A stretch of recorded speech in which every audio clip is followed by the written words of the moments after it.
welcome to another video with the traveling vegan and Frodo. It is it's Wednesday. It is 4 days after I finished my absolutely very first half Ironman.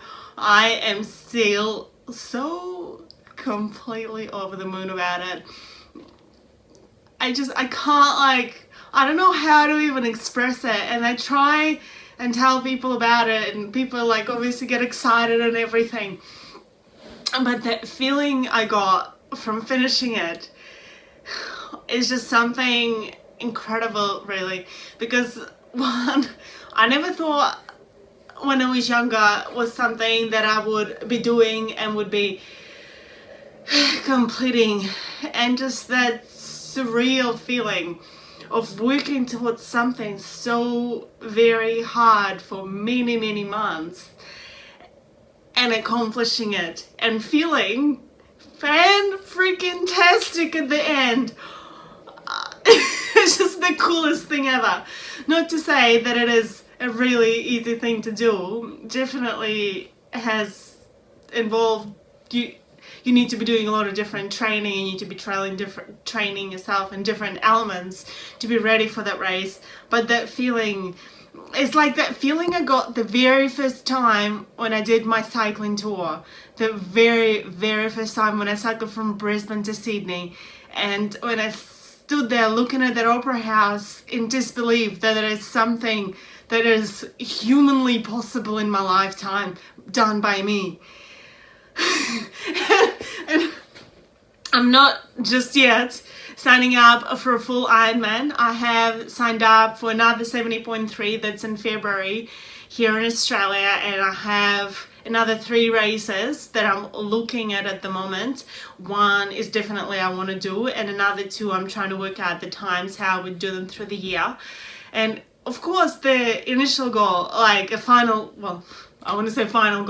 goal that I would love to do at some point is to do a full Ironman. Of course it is a mission, but the actual full day of completing that 70.3, by the way, has my fab medal. That high that you get from it is just incredible, of finishing it.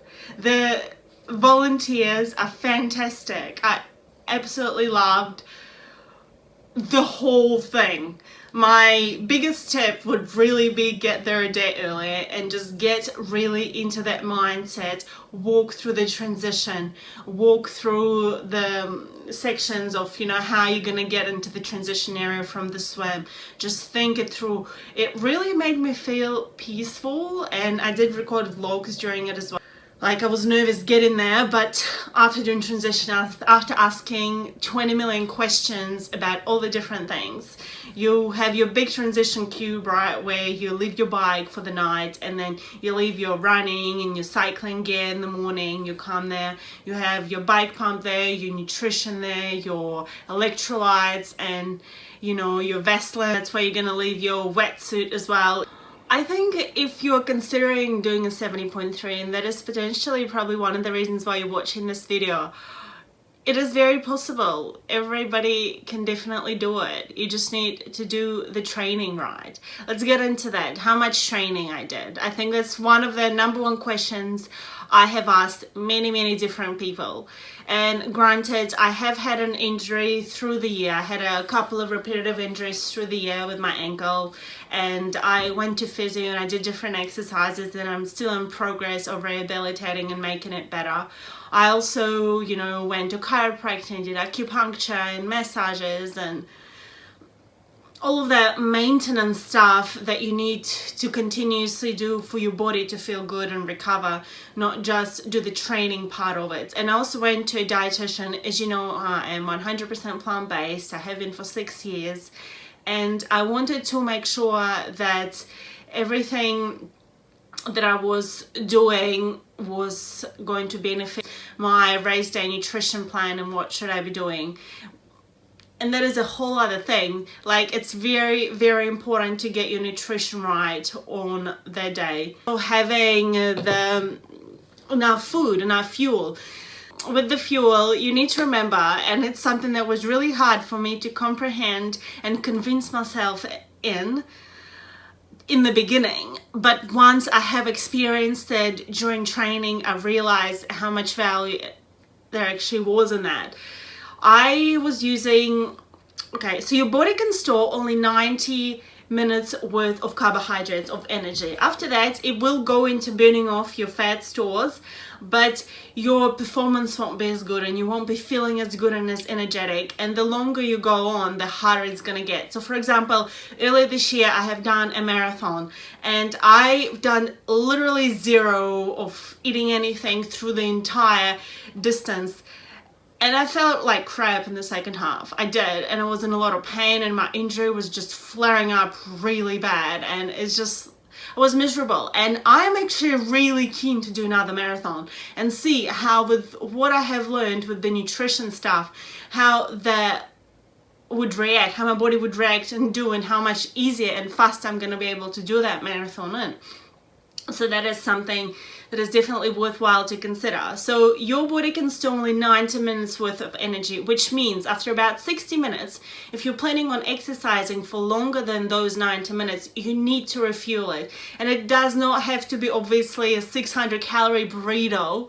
Not that there's anything wrong with burritos anyway, but even if you just eat a little bit, like a little gel that's 100 or 200 calories, or some chews, or a little nut bar, whatever your stomach can handle, and exercise at the same time, you will feel better, you will refuel, and that is going to be enough. Not to fully replenish the energy and calories that you've lost during those 60 or 90 minutes of exercise, and so on, but have enough fuel that your body can keep on performing. Now, I have done it in 7 hours and 15. I've done the 70.3 and 7 and 15, and I actually performed at the level that I thought I would. And I told myself, as this is my very first half Ironman, I am going to be happy finishing under 8 hours. Like, that was my thought. I would be over the moon if I was under 7. There was no way that I would be able to do that if I was not eating, because after that first 90, after you get out of that water, after I finished the swim straight away while I was in transition, by the way, transition did take me quite a bit of time as well, so that is something that I'm gonna think about in the future and try to make myself faster so I don't lose much time in that transition section. So the first thing I did when I got out of water, and I was in that transition, changing out of my wetsuit and putting my cycling shoes on, was having a bottle of water and having my chews, my Cliff chews. So that's 100 calories in right there. And then once I was walking, sort of running out with my bike out of transition, I had another 100, bam, and I was ready, off you go. And then through the duration, about every 25 or 30k, I was having another couple of 100 calories. So that's one block of those chews that I was eating. And of course, having the salts, the electrolytes as well, that really, really helps. And again, I did not have any concept of how actually excellent electrolytes are, because to me, in my mind, I thought I didn't want extra salts in my body. And the nutritionist that I went to, she's an ultra triathlete, and she's also been vegan for about 7 years. She's fantastic. She competed in Kona and finished it in like just over 10 hours. She's fantastically fit and obviously clever about all this stuff and experienced. And she really explained to me that you need, like, one, you're not going to gain extra water by consuming that salt during those vigorous exercises because you're sweating so much out. And at the same time, your brain needs salt to perform, to make connections, to make things work. And in order to be really functioning and focused and feeling good at those later hours of the race, you need your brain switched on and you need concentration. So having those salts throughout the race and like electrolytes that obviously work for your body, that you can test out in your training season, training period is very, very important, and I noticed it dead straight. I have done that marathon and it took me so long and I did not feel good, and I was just so exhausted at the end of it. Whilst doing this Ironman and having electrolytes, having food during it, I felt switched on. I was smiling, I was running like the entire 21k after doing the 90k ride and 2k swim. I felt fantastic. Like seriously. And I felt like I could focus on the road ahead of me, that I could be very vigilant, I could have a conversation, and I just felt good. It was fantastic. Like, you do not understand how important and how much difference it can make, the having a bit of fuel through the race and having those electrolytes is just like day and night. Seriously, just definitely recommend. And I can do like a little video showing you all the different things I try. Obviously they're all vegan, so that's pretty cool as well. Now, in terms of volume of exercise I have done coming to it, I love exercising and I can't imagine my life without exercising. I know if I exercise less than 10 hours a week, I don't feel my best. Like sweat, you know, it just makes me feel incredible. And in fact, before this race, I went for work to America, to North America, in fact, to Michigan, where it was snowing. And those of you who follow me on Instagram, you would have seen some fantastically beautiful snowy photos, and I'll have some vlogs from that too. But the fact is, in Australia, it's really warm and sunny, and you can go out for a run basically every single day, for a run or for a ride, and you can swim in the pool. In somewhere in the colder climate where it's snowing and icy, obviously you're not going to ride your bike outside unless you're going to have some special tires and all that type of stuff. I went for a few runs outside, but my exercise level did decrease while I was there. So I was sort of hitting 8 to 10 maximum in those 3.5 per week. In those 3.5 weeks that I spent in the US, and I think one of the weeks was even less because I was traveling around to different locations for work. When I'm here in Australia, I love going riding. That's like a thing I do the most of, and I would go for shorter, by shorter I mean 30-40k rides, maybe 3 times a week, 3 to 4, and I go for a longer ride, let's say 70 to 100 to 200k once or twice. Well, like if it's 70, it'd be like a couple of times, like twice in the weekend, so it'd be Saturday and Sunday ride, or one longer ride. So that's my cycling. Let's say it would be about 12 hours. Again, you can go on my Strava and actually have a look, just flip through my weeks and you can have a look how much I've been doing. Obviously each week varied depending on what other things that I had happening in my life and my other responsibilities and obligations and things like that.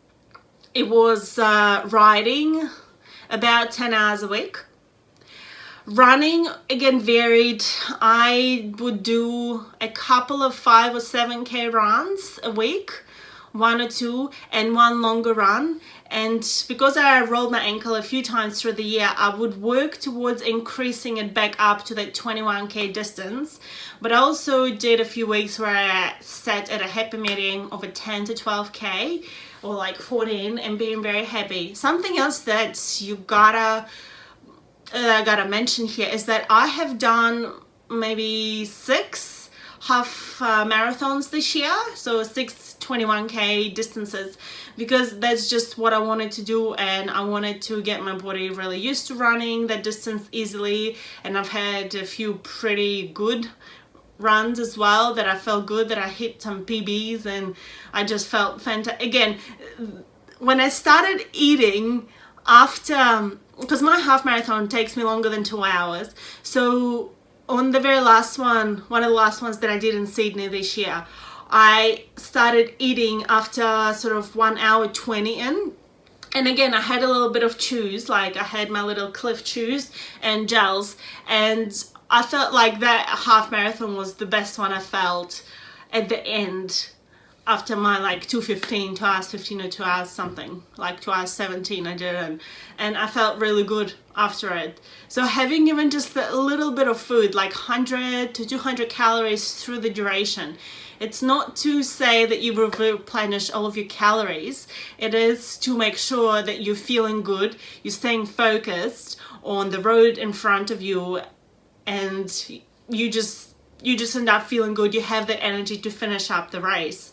So I've done quite a few of those, and my legs are pretty familiar with running that sort of distance. Of course, I haven't done the full 90 plus 21 in my training process. It's ideal if you can get that in, but I couldn't time-wise, just basically fit it in with all the traveling that I do for work and all the different other things that I've been doing. But I've done a lot of cycling. I also did cycling, you can say like a charity ride for over 3 days. I've ridden like 350Ks this year. I have, as you probably know, quite a bit of long distance experience, and I'm definitely a cyclist, so I love doing it. And for me, the thing I needed to work on is actually the speed. So something that helped me improve my speed. And I'm not even incredibly insanely fast. Like seriously, my average would be 27:30, and I am happy with that because that came from average 18 to 20, right? And on 18 and 20, you won't finish your 70.3 90K distance within that time cutoff, right? Because there are cutoffs that you gotta do all these distances in. So for the swim, it's 1 hour 10. For the 90K ride, it is 3 hours 50, and for the run, it's 3 hours basically. And I think you have 8 to 8.5 hours to finish from your initial start time, the entire distance of a 70.3, to basically be a finisher. Not get disqualified. For me, it was getting that speed, not just be comfortable with the distance, but getting that speed. So something I want to work on is having those 180 distances done at that faster speed. And that is something I worked on. I've done interval training. I've done, pushing really hard up a mountain. I have Mount Cootha here. I have flats here. And I was also working with the team of women, and we're being trained by a coach basically that was prepping us for our charity ride. That was fantastic, and I could get some training in to get myself ready and familiar and strong and comfortable on the bike with the speed. And I also have had a bike upgrade this year. I am now riding a Specialized tarmac, which is about 3-4 kilos lighter than my previous bike as well. So I guess that had a bit of a difference, added a bit of a difference to that as well. And if you can get that done, get it done. It's not a tri bike, it's just a regular road bike. And I do have tri bars, but I didn't really use them as much just because that is something I need to work on and improve upon for the future. But that was my riding and my running experiences through the year. Now with swimming, I am from Russia, and in Russia, swimming is not a big thing.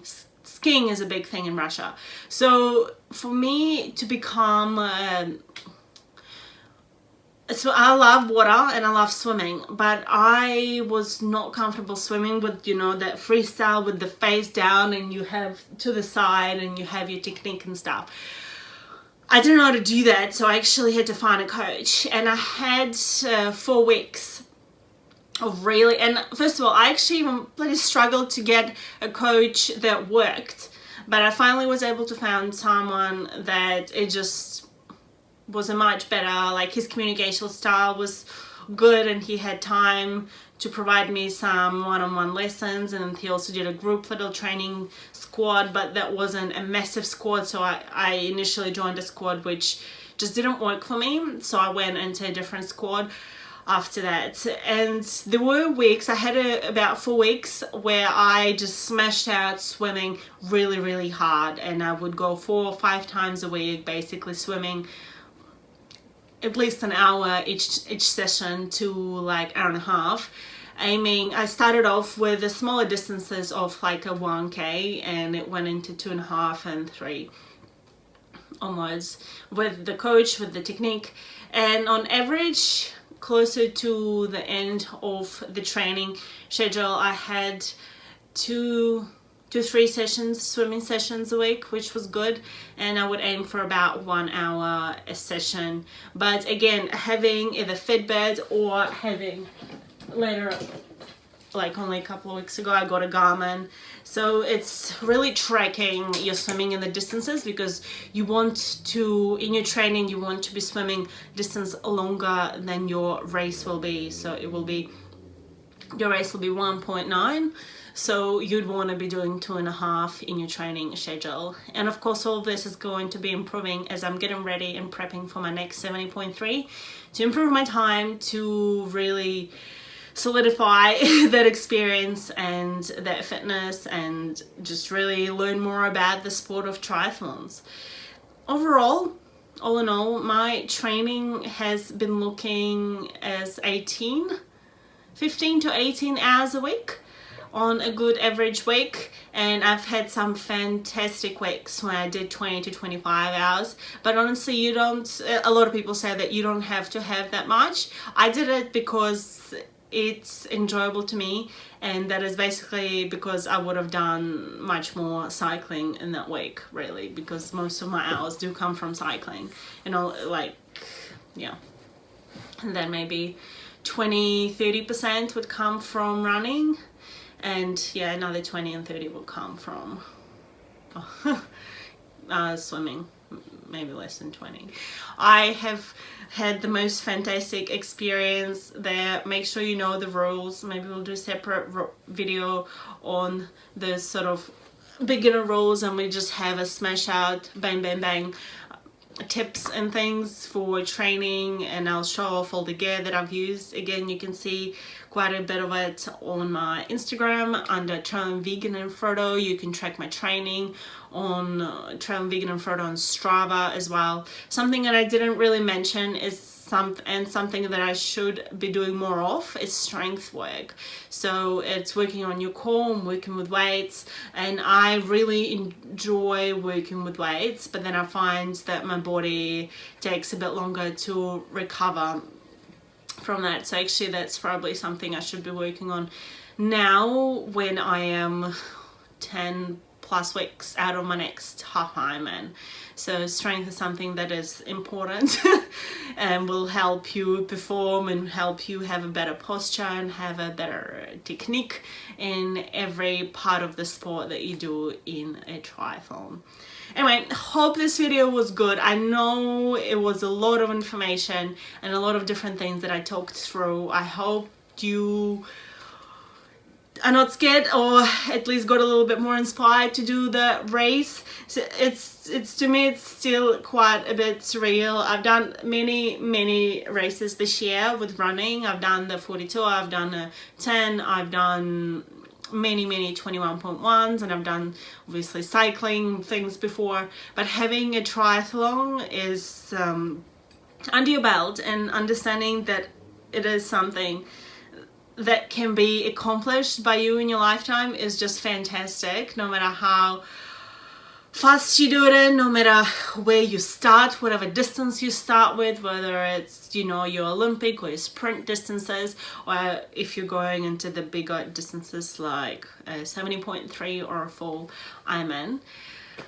Let's end this video here. Thank you for checking in. Hope you found it interesting and got some value out of it, and I'll see you again soon in the next one. Remember to stop counting calories, start counting hills. Count your adventures, count your passions, and I'll see you again soon. Lots of love to you guys. Bye.